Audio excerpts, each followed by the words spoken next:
Assalamualaikum warahmatullahi wabarakatuh. Pemirsa, jumpa kembali bersama kami dalam forum dialog bersama DPRD Provinsi Banten dan saya Nurul Ulfa akan menemani selama 60 menit ke depan. Kali ini kita akan membahas tentang optimalkan potensi pendapatan dongkrak realisasi PAD. Seperti kita ketahui bahwa target pendapatan asli daerah Provinsi Banten untuk tahun 2023 ini sebesar 8,359 triliun rupiah atau mendekati 8,4 triliun rupiah dan jumlah tersebut turun dari target tahun lalu yakni 11,44 triliun rupiah yang realisasinya adalah 11,2 triliun rupiah. Dan hingga tanggal 20 November kemarin target sekitar 8,4 triliun rupiah ini realisasi PAD yang sudah dicapai sebesar 84,04% atau 7,025 triliun rupiah.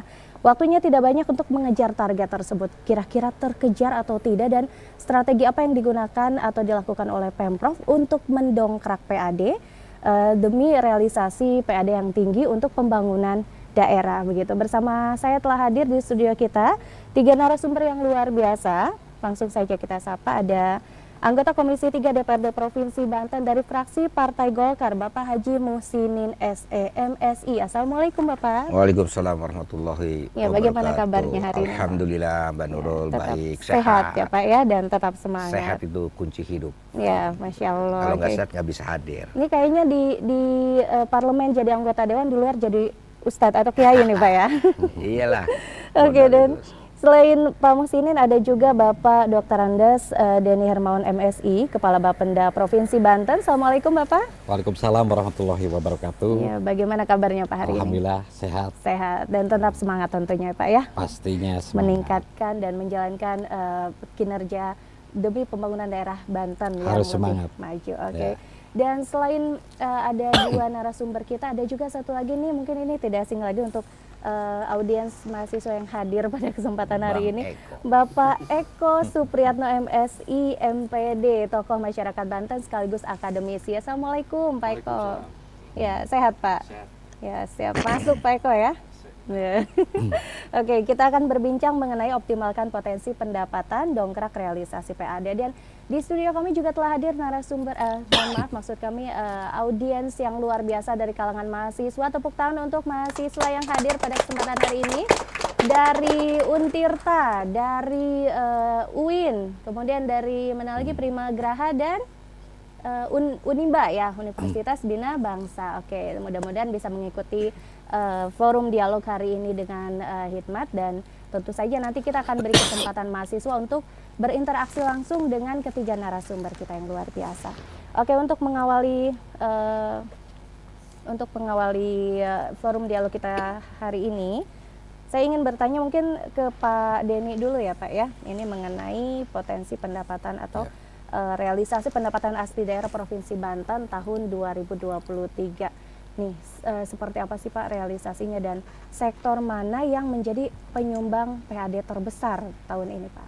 Ya. Terima kasih. Selamat siang. Assalamualaikum warahmatullahi wabarakatuh.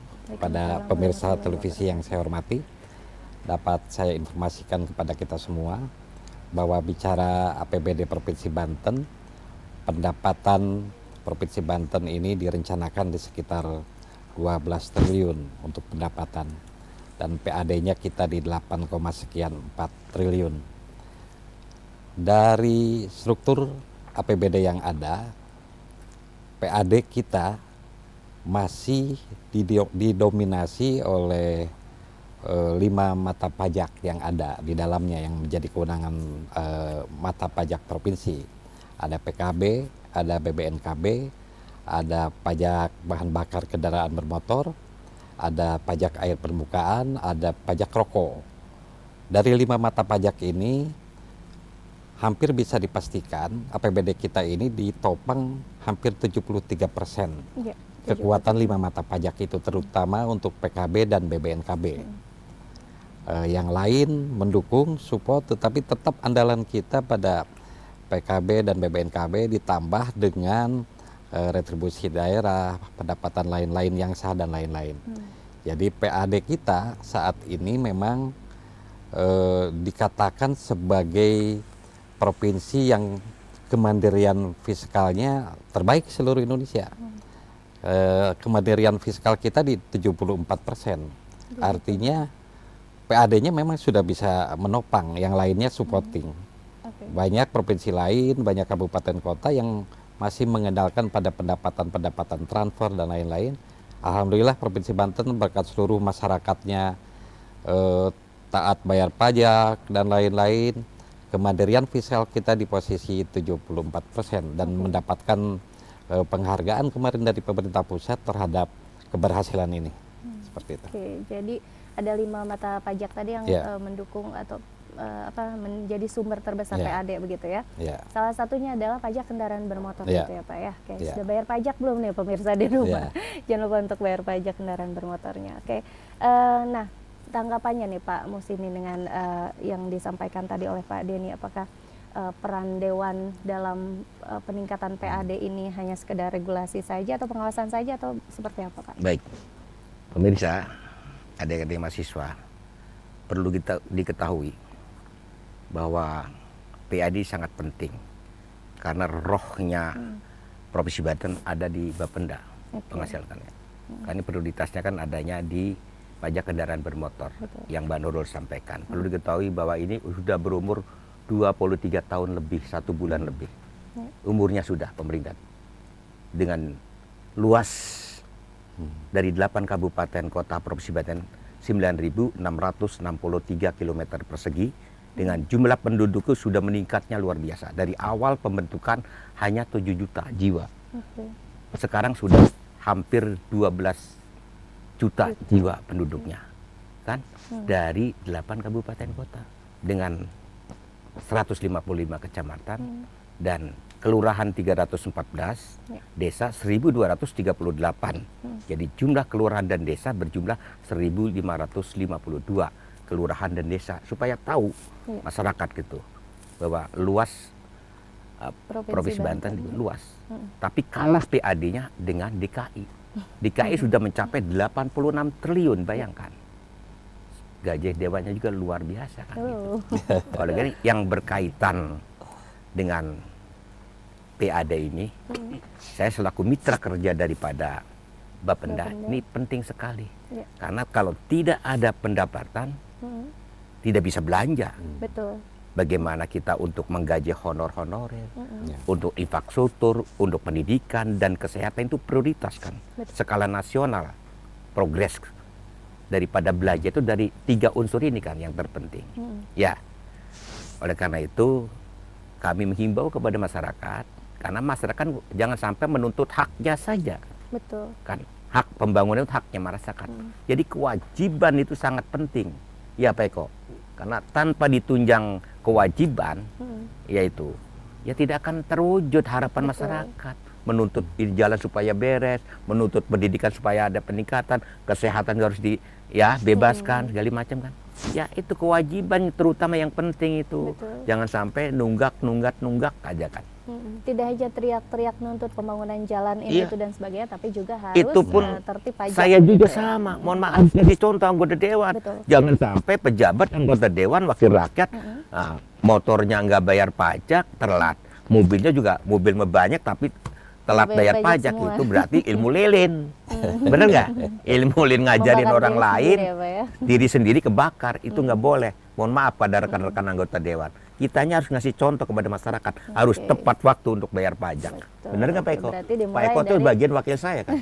Saya menjalankan sila keempat yang saya sampaikan. Kerakyatan yang dipimpin oleh hikmah kebijaksanaan dalam permusyawaratan perwakilan. Ya saya wakil Pak Eko, termasuk Pak Denny juga masyarakat Banten. Wakil dari Mbak Nurul, saya mewakili Mbak Nurul. Bagaimana supaya menghasilkan sila kelima, keadilan sosial bagi seluruh masyarakat Provinsi Banten. Itu poin daripada fungsi anggota dewan, bukan 3 poin legislasi, budgeting anggaran atau pengawas. Bukan itu saja. Kalau memahami isi kandungan daripada Pancasila adanya di di sila keempat dan sila kelima. Jadi menjalankan tugas dewan tuh harus mengikuti Pancasila kuncinya ya. Lah iya karena itu. Dan sekarang kita ke Pak Eko nih, Pak Eko, PAD tadi yang dijelaskan oleh Pak Denny juga ya, ada 5 mata pajak, kemudian juga targetnya menurun ya dibanding tahun lalu. Nah, seperti apa sih Bapak melihatnya Pak tentang target PAD Banten tahun 2023 ini Pak? Ya mau tidak mau publik ya, termasuk kita itu harus mengapresiasi lah Bapenda itu kan. Betul. Sudah berkeringat Pak ya, bagaimana mengoptimalkan pendapatan daerah. Betul. Saya pikir yang keren itu jemput bola itu Pak. Iya, iya, iya. Dengan di katalog bahwa memang pembangunan kan butuh waktu ya, butuh hal-hal itu. Sudah dilakukan ya itu. Tadi Pak Denny bilang ada 5 hal pajak bumi, pajak di provinsi itu. Pajak kendaraan bermotor, BPNKB, PAP, air permukaan, Pak ya, pajak bahan bukan kendaraan bermotor dan pajak rokok. Di Banten itu ada 12 samsat. Saya pikir dengan prestasi 3 triliun Pak ya, dari motor atau mungkin lebih hari ini, pendataan ulang wajib, apa istilahnya daftar ulang itu ya, BNDU. ada samling, samsat keliling, keliling. ada samlong, samsat kalong katanya, Ada Samtor, samtor. bermotor. Jadi saya pikir bukan hanya gerai, tetapi butuh apa ya, germas ya, gerakan masyarakat humanis. Jadi memang PR ke depan Bapenda itu bukan melulu individu atau kita, mungkin menyasar ke perusahaan-perusahaan Pak ya, pajak-pajak perusahaan besar, kantor-kantor pelayanan publik. Mau tidak mau bahwa Banten itu memang otomatis dia itu realisasi selalu masuk 10 besar. Itu data Kemdagri itu. Ya. Itu tiap tahun. Jadi Banten itu sudah menjadi daerah provinsi yang harus mandiri, tidak tergantung terhadap APBN. Bayangkan coba ratusan pabrik eksis Di Provinsi di Banten. Provinsi Banten, Ribuan 8 jutaan kabupaten. tenaga kerja mengadu nasib di Banten misalnya. Oke, Dalam konteks pendapatan kan itu bagian dari dana segar lah ya. betul. Jadi dalam clue katanya bahwa mewujudkan pendapatan itu harus rakyat itu dipahami dan dimengerti. Tadi cocok sama Pak. Oke. Butuhnya kembali sosialisasi, Oke. stabilisasi sosialisasi. Jadi maksimalkan sosialisasi dan merangkul seluruh lapisan masyarakat. Jadi tidak hanya meningkatkan PAD ini tidak hanya tugas pemerintah saja maupun dewan saja, Dikasih tetapi juga pengertian masyarakat. seluruh lapisan masyarakat dengan adanya Germas itu tadi ya. Kalau saya kenalnya Germas di kesehatan, Mbak. Ternyata di pajak juga ada ya gerakan masyarakat begitu. Oke, pemirsa, kita masih akan lanjutkan perbincangan kita usai jeda berikut. Tetap bersama kami dalam Forum Dialog Bersama DPRD Provinsi Banten.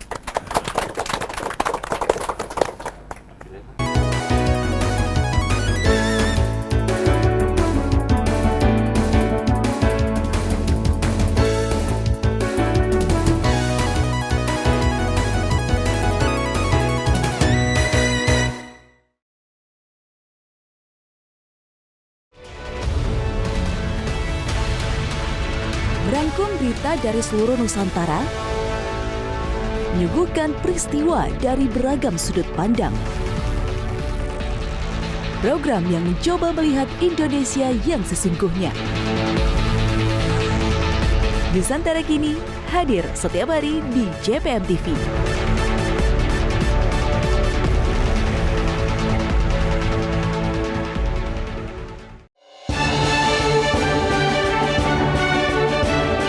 Informasi dari Tanah Jawara. Beragam peristiwa dan kisah terdalam yang luput dari publik. Kami sajikan dalam Bebeja, Beritanya Banten. Bebeja di JPM TV.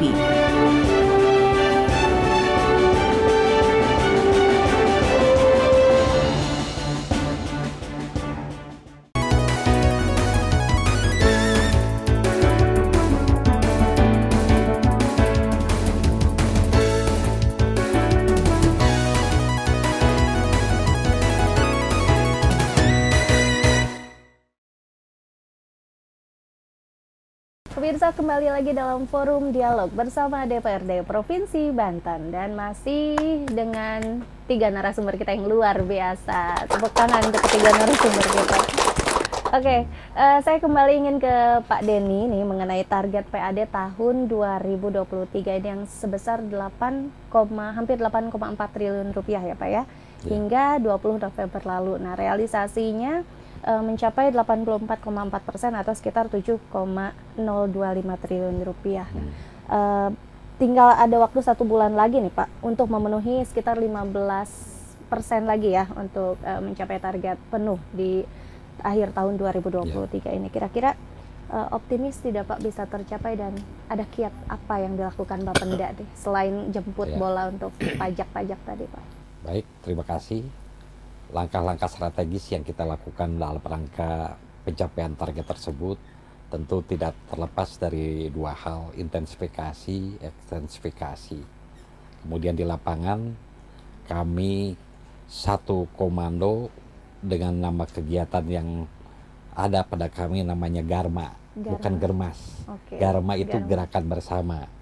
Setiap insan di Bapenda Provinsi Banten tentunya dibantu oleh bapak-bapak, ibu-ibu yang terhormat dari DPRD dan eksponen mahasiswa dan lain-lain, punya kewajiban untuk melakukan langkah-langkah ke lapangan pendataan.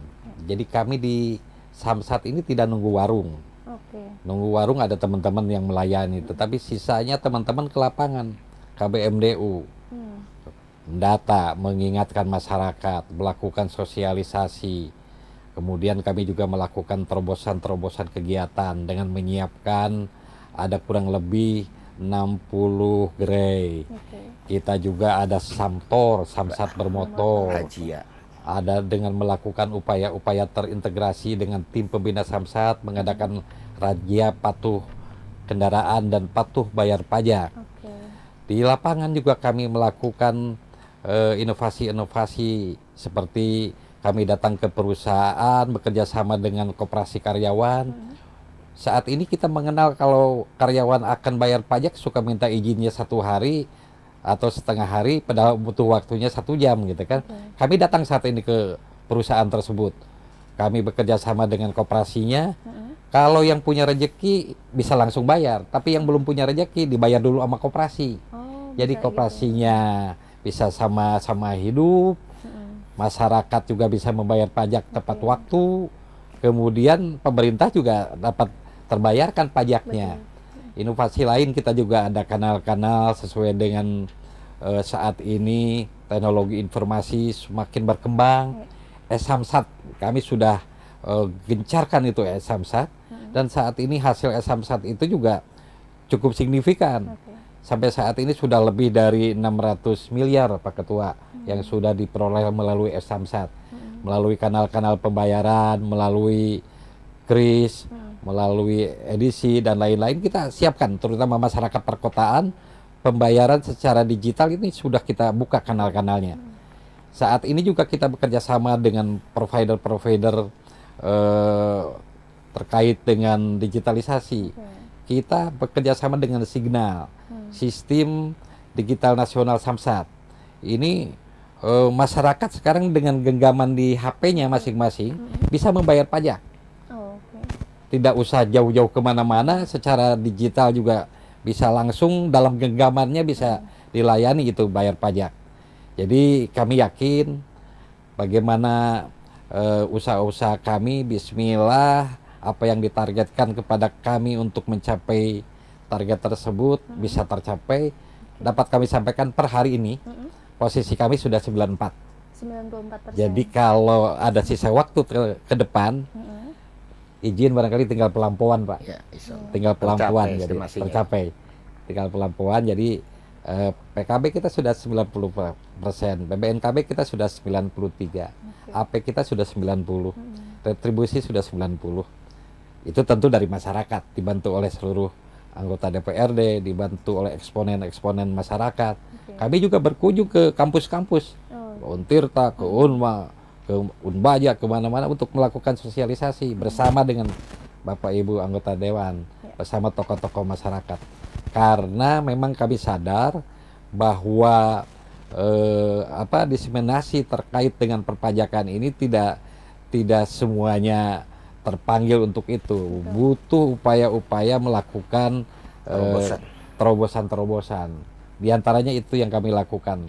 Dan sampai saat ini kami masih satu hal barangkali dalam rangka optimalisasi pendapatan ini dibutuhkan optimal pelayanan, dan itu adalah bagian dari optimal pelayanan kami kepada masyarakat. Jadi jemput bola ya. Jemput bola. Tidak hanya manual tetapi juga digitalisasi kita lakukan. Kurang lebih ada 4 kanal yang sudah kerjasama dengan kami. Nah, seperti itu. Salah satu yang menarik masyarakat untuk tertib bayar pajak juga tentu pelayanan yang optimal yang tadi Bapak sampaikan, Pak.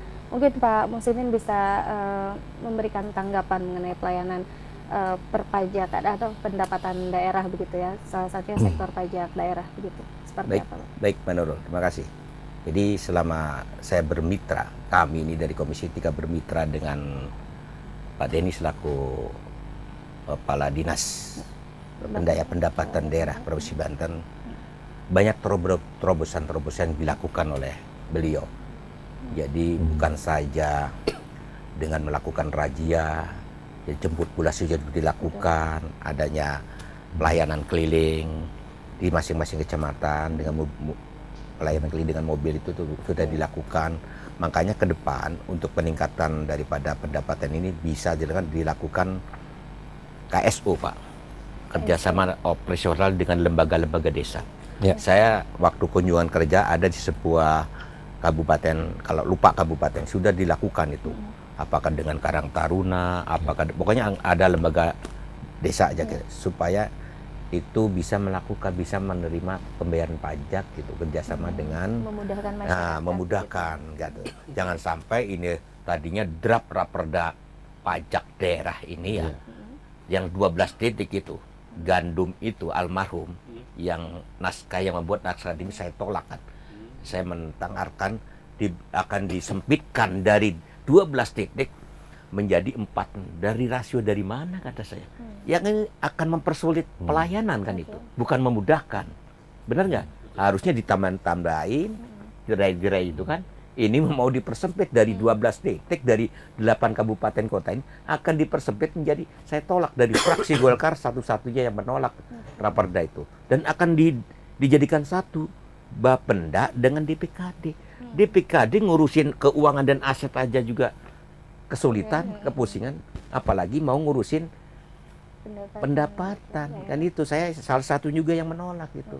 Jadi bukan itu saja, banyak yang kehilangan jabatan. Ya saya mau wakil-wakil PNS juga, saya kan wakilnya PNS juga secara kemasyarakatan. Kasihan banyak kehilangan jabatan itu. Itu ya akan saya masih mempertahankan jangan sampai itu terjadi.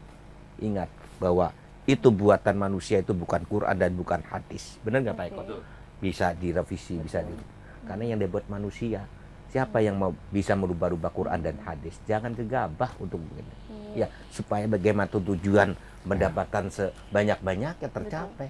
Kalau itu dipersempit titik-titiknya kan gitu. Jadi Saya apresiasi dengan langkah-langkah Pak Denny selaku yang memanage daripada pendapatan di Provinsi Banten ini. Apresiasi sudah melakukan semua itu. Jadi konsep-konsepnya sudah dilakukan dalam konteks untuk bagaimana sebanyak-banyak pendapatan, menghasilkan pendapatan. Oke, jadi pelayanan itu justru bukan dengan mempersempit gerai, tetapi justru memperluas Mempermudah, gerai, ya, mempermudah. lebih mudah diakses masyarakat, begitu. Oke, Pak Eko, boleh masuk Pak Eko? Siap. Ya, tanggapannya tentang pelayanan pajak atau pelayanan tadi itu jemput bola pajak masyarakat. Seperti apa menurut Bapak? Apakah sudah maksimal gitu untuk meningkatkan pendapatan asli daerah kita atau bagaimana Pak? Ya, ketika besaran pajak itu sukses ya, dalam sudut pandang masyarakat tentu masyarakat butuh imbal balik ya. Betul. Ya. Misalkan ekspektasi itu harus dipelihara Pak, tidak boleh apatis. Ya. Misalkan penerimaan pajak itu dengan 3 hal, transparansi, akuntabilitas, keterukuran. Ya. Misalkan diumumkan saja dengan model-model yang tadi ini ya. Soalnya kalau di publik itu informasi saya pikir perpajakan masih minim ya. Tadi sudah disebutkan oleh Bapak, via online, EPTD, Quiris, e-commerce, ada Sambat Pak ya, ada platform SNK online dan sebagainya. Memang itu sudah di dalam kebijakan fiskal Pergub 21 2023 itu, memang sudah ada di situ.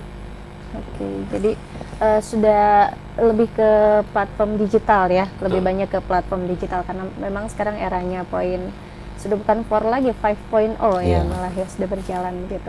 Oke, nah mengenai target pajak ini, apakah hanya mengandalkan 5 mata pajak itu atau ada Celah-celah lain. Nah, ada celah lainkah Pak seperti yang disampaikan Pak Muslimin tadi? Baik, 5 mata pajak itu menjadi kewenangan provinsi. Semuanya diatur di dalam sebuah regulasi. Tetapi ada tambahan lain, kita ada retribusi. Retribusi ini juga menjadi bagian yang penting. Dari mana saja itu retribusi kita peroleh, bisa dari pemanfaatan aset-aset daerah yang ada. Kita punya jalan sepadan milik provinsi, banyak reklame, banyak billboard, banyak yang dipasang di sana, videotron segala macam. Kita akan tingkatkan itu dan saat ini sedang terus kami kerjasama dengan OPD-OPD terkait melakukan upaya-upaya intensifikasi dan ekstensifikasi retribusi dan pajak. Itu di sektor pemanfaatan bahu jalan, di sektor pemanfaatan sarana-sarana kesehatan, kita punya Labkesda. Labkesda ini sudah bersertifikat ISO dan lain-lainnya, sudah memenuhi syarat. Harganya juga bersaing, itu di bawah komando Dinkes. Kita sedang informasikan itu kepada masyarakat. Kalau cek lab dan lain-lain, di samping ada di tempat-tempat swasta, kita juga ada seperti itu. Dan terus ditingkatkan pelayanan-pelayanannya. Kita juga menyasar pada aspek-aspek lain. Misalnya pemanfaatan lahan-lahan milik aset Pemprov yang saat ini ada restoran dan lain-lain di situ Cipondoh dan lain-lain yang ada di sekitar kita, kita akan tarik retribusinya atau sewanya itu. Karena itu adalah milik masyarakat dan akan dikembalikan kepada masyarakat. Saya ingin sampaikan, pajak PKB dan BBNKB ini pada satu titik akan pada keadaan jenuh. Butuh diversifikasi. Hal-hal lain yang bisa kita kembangkan itu diantaranya pemanfaatan aset-aset daerah yang ada di kita. Saat ini juga izin Pak Ketua, kita saat ini sedang bekerja sama dengan Dinas Pendidikan menggalakkan retribusi kantin-kantin sekolah. Karena memanfaatkan aset daerah. Kita melihat, jangan melihat kantin yang ada di pelosok Pak Eko. Kalau yang di perkotaan di dalamnya ada minimarket, ada apa, dan itu menjadi potensi retribusi yang bisa kita gali terus-menerus. Kemudian kita adalah daerah dengan 1000 industri, istilahnya seperti itu. Ada juga kepada tenaga kerja asing yang bekerja di Provinsi Banten, kita bisa kenakan retribusinya. Ada regulasi yang mengatur itu. Insya Allah bekerja sama dengan seluruh potensi masyarakat, apa yang menjadi modal pembangunan dari pajak dan retribusi daerah ini terus kita akan galakan, dan kami pastikan kami saat ini mengemban amanah ini. Kami akan lakukan secara transparan dengan SOP yang jelas dan masyarakat bisa akses itu. Saat ini ada sebuah sejarah adalah masa lalu dan guru kehidupan. Kita akan banyak belajar dari sejarah bagaimana itu tidak terulang lagi. Kita akan lebih baik lagi dalam mengelola kewajiban-kewajiban ini semua. Jadi banyak celah untuk meningkatkan atau untuk mendongkrak PAD dan tinggal memaksimalkan bagaimana kolaborasinya begitu ya, baik pemerintah provinsi dengan daerah maupun dengan stakeholder lainnya seperti dewan, tokoh masyarakat dan mahasiswa tentunya. Ada satu lagi tuh kenaikan ini satu. Balik kita umpamanya kita beli kendaraan letter B, ya kan belum dibalik nama tuh, kan masuknya pajaknya ke DKI kan, itu sebaiknya kita balik nama. Satu lagi Pak Ketua ingin menambahkan, banyak kendaraan berat yang bekerja di Banten. Itu serinya bukan seri Banten dan plat nomornya bukan plat nomor Banten. Beroperasinya di sini. Pakai jalan Banten, ngerusaknya dalam tanda kutip di Banten. Ini juga menjadi bagian yang harus ada unsur juga yang kalau kita gali lagi mungkin banyak lagi ya. Lagi terus kita upayakan dan tentu ini butuh dukungan dari semua eksponen masyarakat, termasuk di dalamnya para pengusaha. Betul. Gitu. Tinggal bagaimana pengusaha lebih perhatian ya Pak ya ke pembangunan daerah. Baik, pemirsa, kita jeda sejenak, kita akan kembali lagi dalam forum dialog bersama DPRD Provinsi Banten.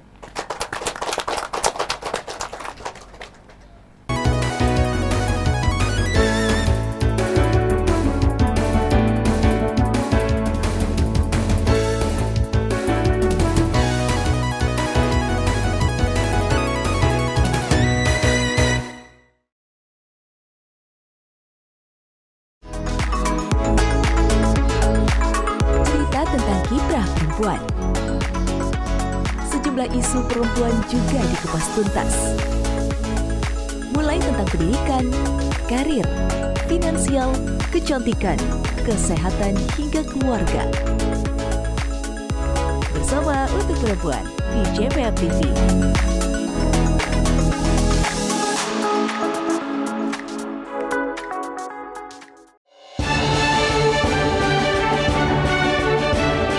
Informasi dari Tanah Jawara. Beragam peristiwa dan kisah terdalam yang luput dari publik. Kami sajikan dalam Bebeja, Beritanya Banten. Bebeja di JPM TV.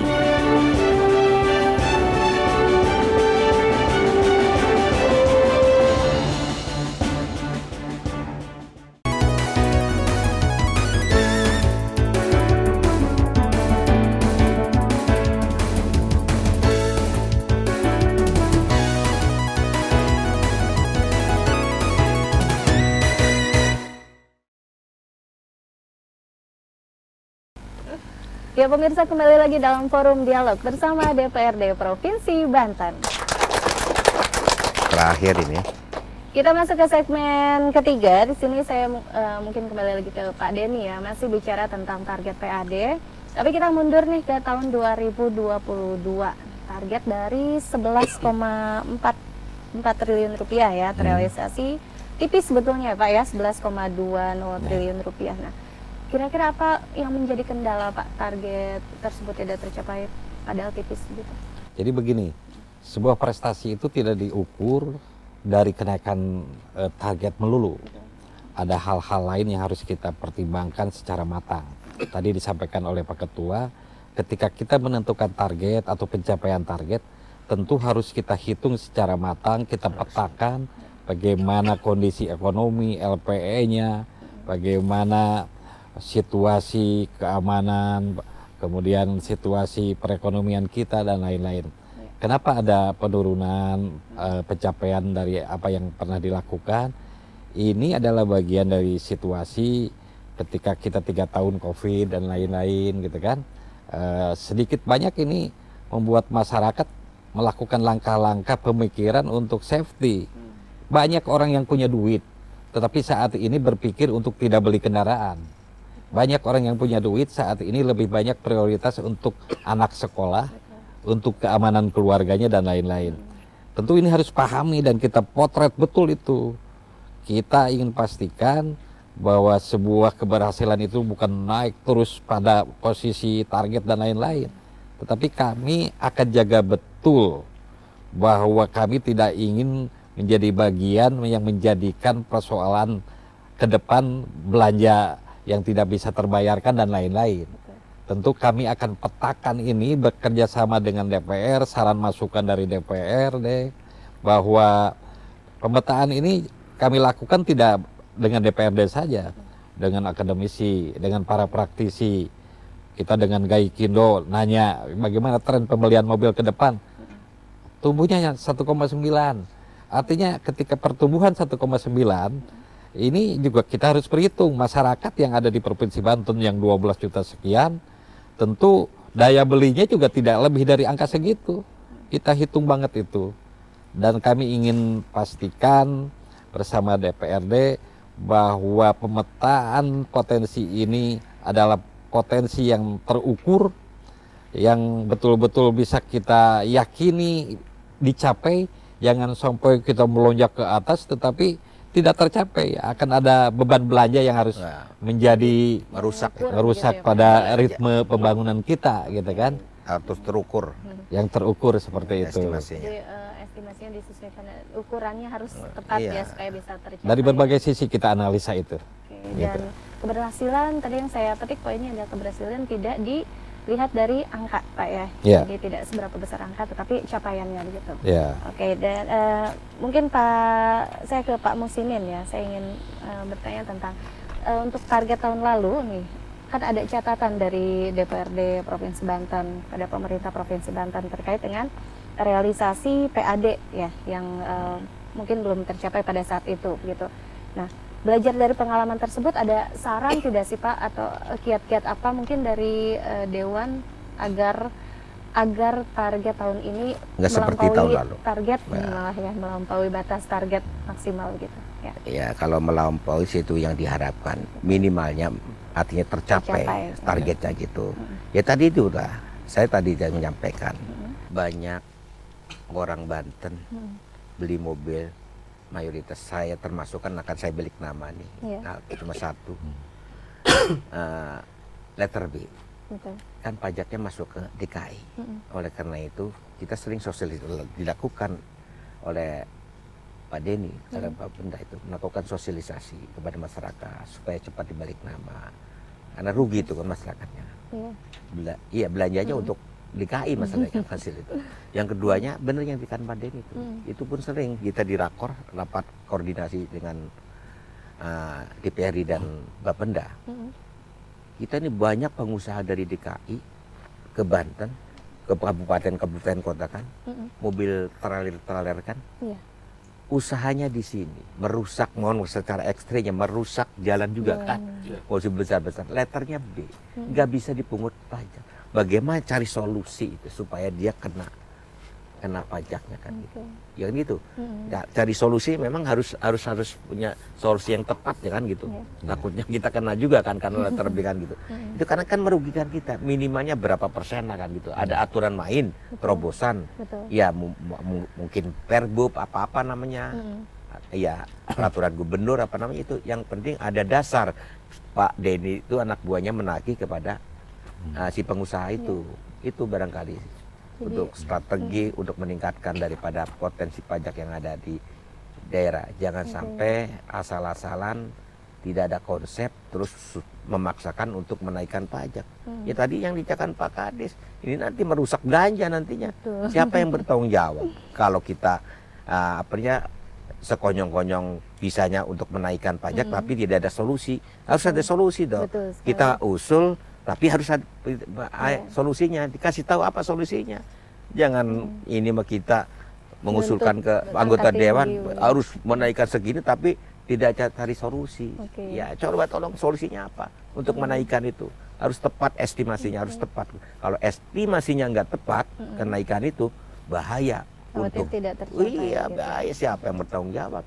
Belanjanya itu merusak belanja itu. Karena ingat bahwa APBD itu ya uang dari masyarakat. APBD itu pengertiannya dari masyarakat, oleh masyarakat dan untuk masyarakat. Makanya estimasinya harus tepat waktu, harus tepat.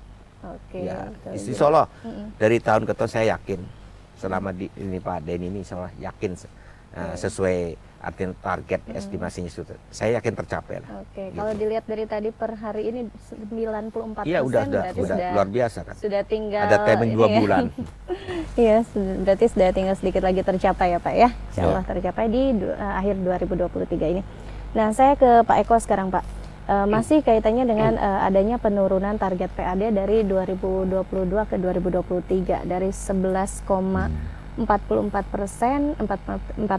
ke hampir 8,4 triliun rupiah kan. Ya seperti apa Pak Bapak melihatnya dan harus bagaimana sih Pak sebetulnya pemerintah itu untuk soal target PAD ini? Tadi Pak Bapenda bilang 2 hal, intensifikasi, ekstensifikasi. Tadi yang ditanyakan Mbak itu istilahnya incremental budgeting, membandingkan dari tahun ke tahun. Beberapa hari yang lalu saya nulis di media lokal, judulnya itu mitigasi anggaran, mitigasi PAD.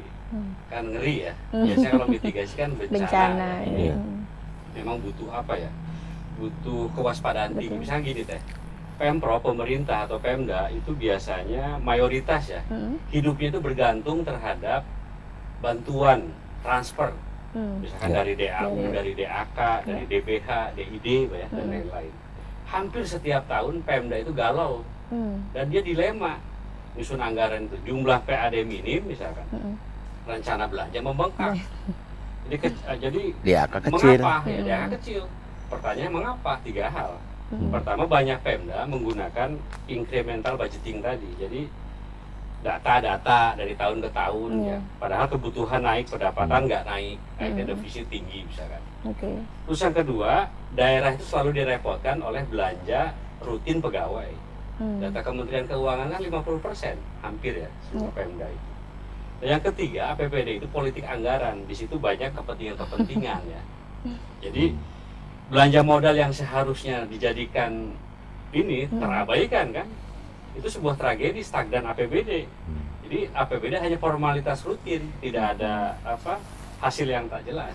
Akhirnya apa? Kreativitas minim, syahwat membangun lesu, lalu pertumbuhan sulit. Solusinya apa? Tadi yang disebut oleh Pak Bapanda pertama, secara teorinya intensifikasi. Jadi efektivitas pajak, objek pajak, penyuluhan dan lain-lain dengan digitalisasi, e-tax dan sebagainya. Lalu yang kedua adalah ekstensifikasi. Salah satunya adalah capacity building, Pak ya. Karena misalkan kalau di daerah PBBP2, BPHTB itu butuh ahli, Pak. Harus sarjananya mungkin ya, menghitung ini itu kan. Agar jadi, tepat ya Pak ya. Perlu ya poinnya itu pajak itu memang butuh memahami. Betul.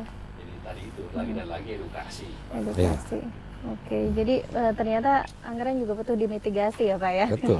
Tanggapannya Pak seperti apa? Betul, bahwa pendekatan anggaran ini betul-betul harus kita hitung secara cermat, tepat dan akurat.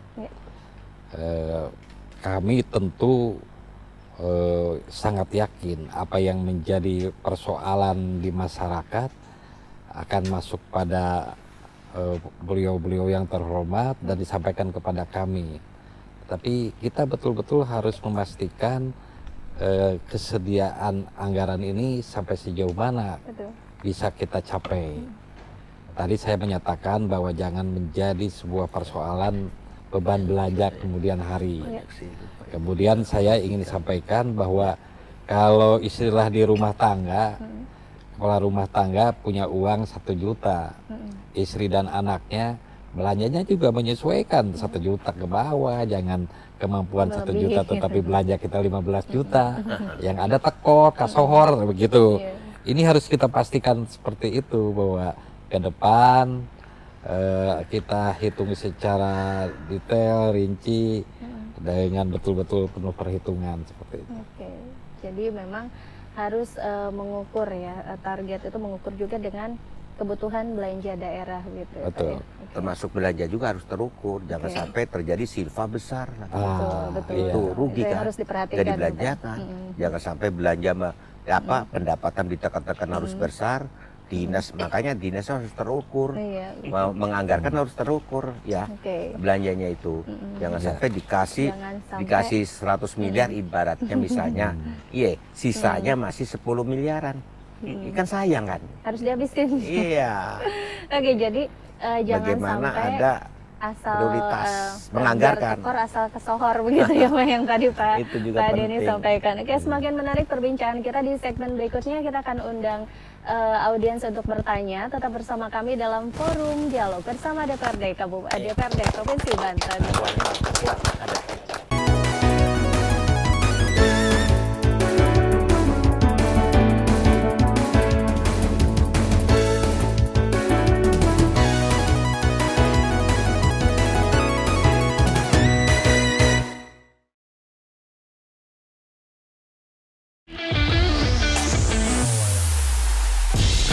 Program olahraga terbaik, menyajikan cerita di dalam dan luar lapangan,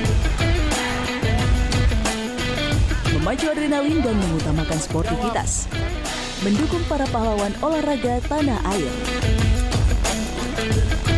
Semuanya tersaji di Bintang Lapangan di JPM TV.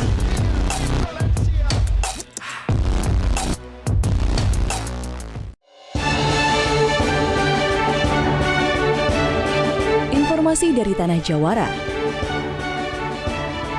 Beragam peristiwa dan kisah terdalam yang luput dari publik kami sajikan dalam Bebeja, Beritanya Banten. Bebeja di JPM TV.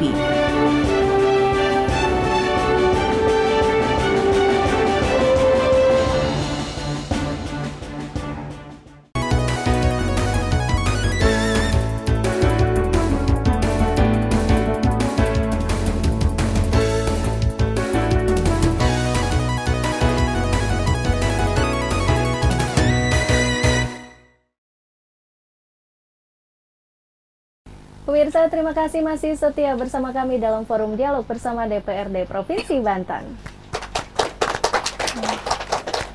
Ya, seperti yang tadi disampaikan bahwa di segmen ini kita akan undang 3 penanya dari audiens kita yang hadir di studio. Dari mahasiswa ya, mahasiswa Untirta, Uniba, Primagraha dan juga UIN Syarif Maulana, UIN UIN SMH ya. Oke, ya yang mau bertanya boleh silakan. Jangan lupa sebutkan nama dan asal kampusnya ya. Izin memperkenalkan diri, nama saya Nurdiana Putri dari Universitas Banten Jaya. Tahun 2022 lalu, pemerintah menerbitkan Undang-Undang Nomor 1 Tahun 2022 tentang Hak Keuangan Pemerintah Daerah atau HKPD yang salah satu tujuannya untuk meningkatkan pendapatan asli daerah.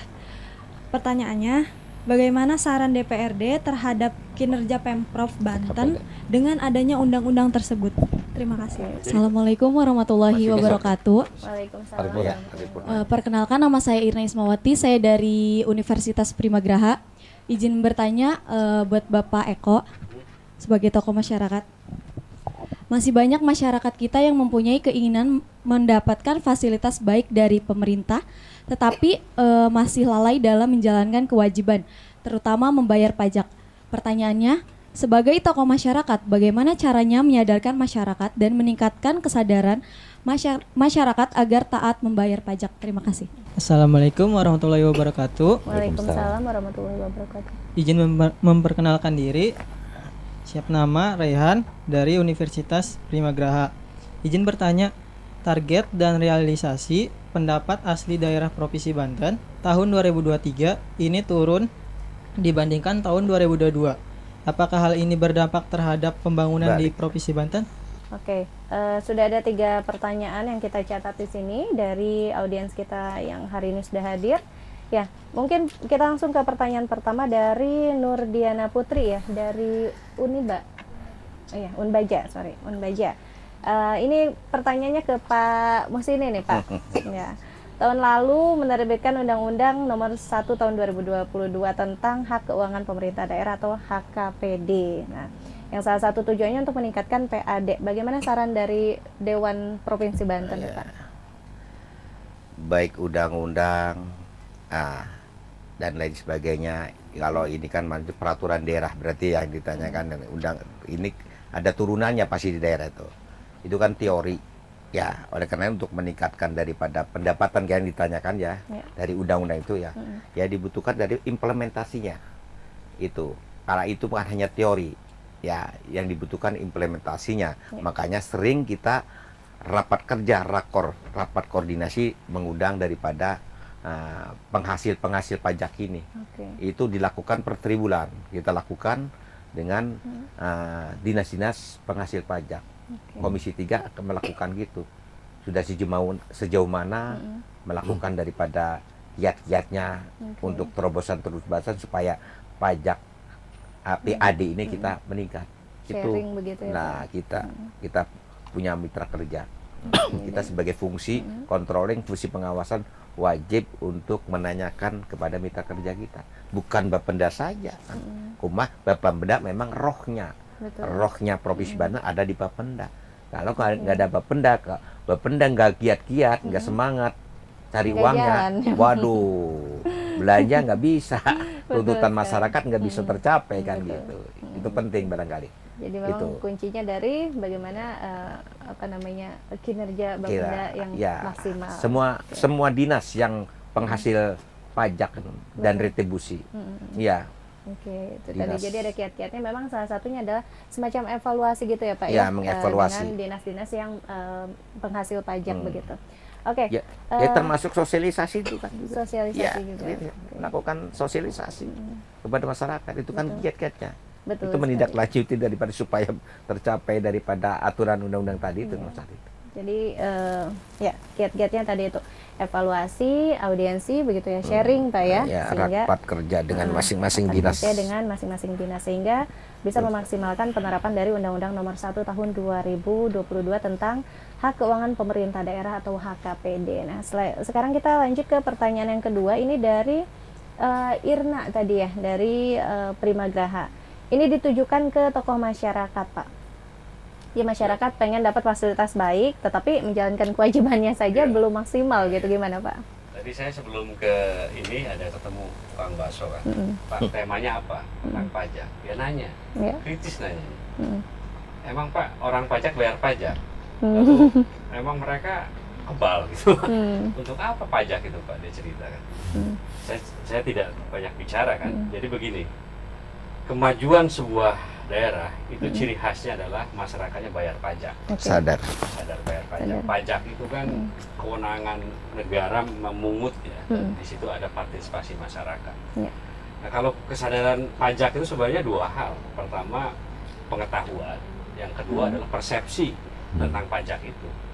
Beberapa waktu lalu saya kaget Pak, ada gerakan boykot tidak membayar pajak kan. Itu tidak lama, itu bentuk frustasi publik ya, kecewaan publik terhadap. Tetapi poin pentingnya adalah saya suka digitalisasi itu Pak. Orang Banten punya 80% punya handphone. Ada sebuah sungai istilahnya namanya globalisasi. Itu bukan pilihan tapi keharusan. Tapi banyak birokrasi kita masih gagap terhadap digitalisasi. Saya pikir dengan fokus kepada digitalisasi berbasis pengetahuan itu agar mereka, karena publik itu rakyat kalau sudah bentuknya digitalisasi itu mereka menarik. Saya pikir itu. Saya ingin menambahkan Boleh. terkait dengan digitalisasi ini, adik-adik mahasiswa sekarang pegang HP, klik di sana info PKB. Lihat tuh kendaraan siapa saja, termasuk kendaraan kita yang belum bayar pajak. Intinya adalah memberikan kemudahan kepada masyarakat, termasuk kontrol dari adik-adik mahasiswa kepada kami, kepada pimpinan daerah, kepada OPD, masuk saya, termasuk Pak Busini. ada nggak Jimusin Jadi nunggak pajaknya? kalau kemarin ada sempat ramai di media info PKB, ada yang belum bayar sekian tahun itu bagian dari sesungguhnya kontrol juga kepada kami untuk masyarakat gitu kan. Dan reminder juga ya supaya betul, mereka mengingatkan. Jadi jangan kami misalnya di OPD ini di Pemprov Banten nyuruh masyarakat bayar pajak tapi kendaraan dinasnya belum bayar pajak. Buka di HP adik-adik info PKB misalnya A1 berapa gitu kan. Langsung kelihatan tuh. Bisa langsung teriak kepada kami semua belum bayar pajak, malu-maluin. Seperti itu. Jadi masyarakat bisa mengontrol di mana saja dengan kemudahan digitalisasi itu ya Pak ya. Dan ini juga lebih efektif Pak ya, memudahkan masyarakat bisa mengakses di mana saja dan kapan saja. Sekaligus fungsi kontrol itu tadi. Terjawab untuk pertanyaan Irna tadi ya. Selanjutnya yang ketiga pertanyaan dari Rehan dari Primagraha juga ya. Ini ditujukan ke Pak Denny ini Pak. Target tahun ini menurun dibanding tahun lalu, itu berpengaruh tidak Pak terhadap pembangunan daerah? Tadi saya sampaikan bahwa harus ada keseimbangan antara pendapatan dengan belanja. Ketika ini apakah berpengaruh terhadap kepentingan pembangunan, persoalannya adalah persoalan prioritas. Mana yang akan diprioritaskan terlebih dahulu, mana yang bisa ditunda, mana yang dianggap sangat urgen terlebih dahulu, itu yang kita utamakan. Bagi yang bisa kita tunda beberapa saat, nanti kita juga akan perhatikan itu di dalam upaya-upaya pembangunan ke depan. Insya Allah semua bapak-bapak, ibu-ibu di DPRD ketika turun ke lapangan ada pokok-pokok pikiran disampaikan kepada pemerintah daerah, itu menjadi bahan yang harus dilakukan di lapangan nanti pada gilirannya dan berbasis anggaran, berbasis pendapatan. Jadi tentu dengan adanya penurunan target ini tidak terlalu signifikan kita terpengaruh, tapi bagaimana mindset kita menyeimbangkan antara pendapatan dengan belanja terlebih dahulu seperti itu. Jadi harus diseimbangkan tadi itu ya, pendapatan dengan belanja daerahnya.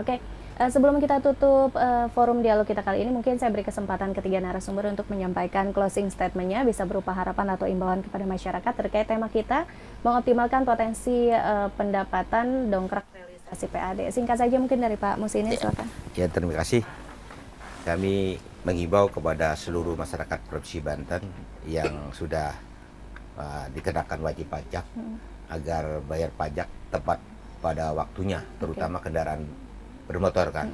Hal ini penting karena salah satu untuk menunjang daripada belanja daerah. Tanpa adanya bayar pajak, mungkin belanja tidak akan mengurangi sesuai daripada visi misi presiden. Tidak bisa untuk harapan masyarakat itu tidak tercapai kalau wajib pajaknya kurang. Ya, bagaimana untuk mensejahterakan masyarakat? Salah satunya masyarakat dituntut wajib pajak itu jangan menuntut haknya saja. Betul. Haknya saja yang menuntut, tapi kewajibannya juga harus dilaksanakan. Harus tepat waktu. Mohon yang sudah mempunyai wajib pajak harus bayar pajak tepat pada waktunya. Termasuk saya sendiri. Boleh dikontrol dari rekan-rekan mahasiswa. Tadi disampaikan Pak Denny, Pak Kades, itu dilihat, panggil, ada nggak nama Haji Muksinin? Dengan mohon maaf, tidak bukan riba. Saya punya 4 kendaraan. Apabila ada nunggak pajak berarti saya ini ngomong doang, ataupun ilmu lilin, ya Pak Denny ya.